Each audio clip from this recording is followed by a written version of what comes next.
Good morning, students. Today we'll start the new chapter, that is the electoral politics. How electoral politics take place, how elections happen, what is election, why do we need election, and what makes election democratic. All these issues we'll discuss in this chapter regarding elections in school. Right now, if you go through the newspaper, you will be getting the news related to elections in United States of America. The election for president are going on there. In the same way, elections take place in every country. In some countries, these take place in 4 years. In some countries, these take place in 5 years. In some countries, these take place in 6 years. But most of the countries which are democratic have elections regularly. They have elections in a fixed time period, and the governments may keep change, may remain same, but that is elected by the government. We study about the one election in Haryana. A news in the newspaper has been published about Haryana assembly election. That is, the time is after midnight. An expectant crowd sitting for the past 5 hours in a chowk of the town and waiting for the leader to come out. The organizers assures and reassures and crowd that he would be here any moment. The crowd stands up whenever a passing vehicle comes that way. It arose hope that he has come. This was about they waiting for their leader, Mr. Devilal, the chief of Haryana Sangharsh Samiti, who was addressed a meeting in Karnal on Thursday midnight. The 76-year-old leader is a very busy man these days. His day starts at 8 a.m. and ends after 11 p.m. He has already addressed 9 election meetings since morning and been constantly addressing people and public meetings for past 23 months and preparing for this election. This news was published in the newspaper. This news reports is about the state assembly election in Haryana in 1987. The state had been ruled by a Congress-led government since 1982. Chaudhry Devilal, then an opposition leader, led a movement called Nyay Yudh, Struggle for Justice, and formed a new party, Lok Dal. The name of the party was Lok Dal. His party joined other opposition parties to form a front against the Congress in the elections. In the election campaign, Devilal said that if his party won the elections, his government would waive the loans of farmers and small businessmen.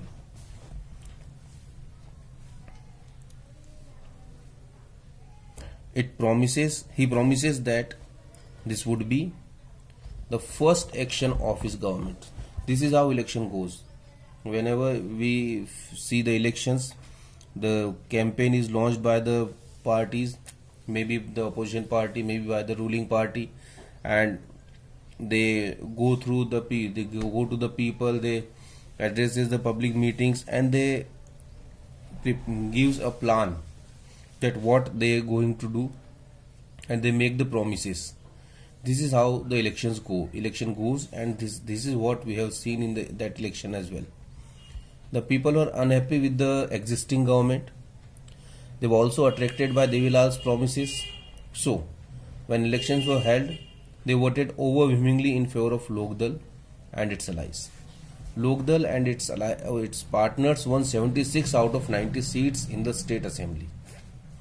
Lok Dal alone won 60 seats and thus led a clear majority in the assembly. The Congress could win only 5 seats. So this was the result of the election. Now, Once the election results were announced, the sitting chief minister resigned. The newly elected members of the Legislative Assembly of Lokdal chose Devilal their leader. The governor invited Devilal to be the new chief minister. 3 days after the election results were declared, he became the chief minister. As soon as he became the chief minister, his government issued a government order waiving the outstanding loans of small farmers, agricultural laborers and small businessmen. His party ruled the states for 4 years.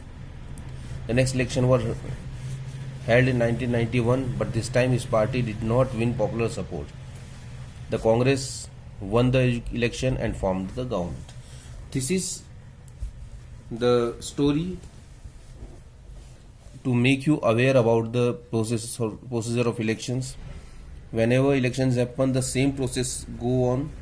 Election, we have discussed that how the preparation of election goes on. After election, the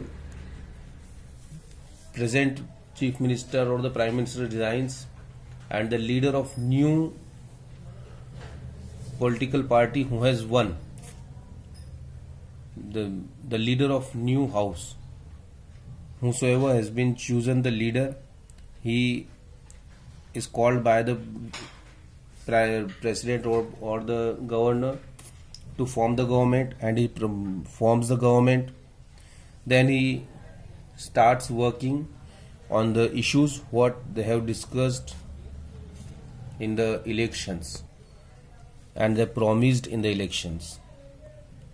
But why do we need elections? What is the need for the elections? Elections take place regularly in any democracy. There are more than 100 countries, there is about more than 200 countries in the world now, and there are more than 150 countries there in which we have elections. People choose their representatives to form the government. But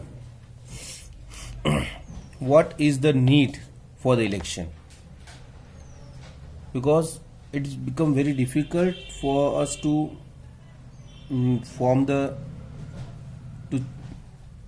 take the decisions for the government.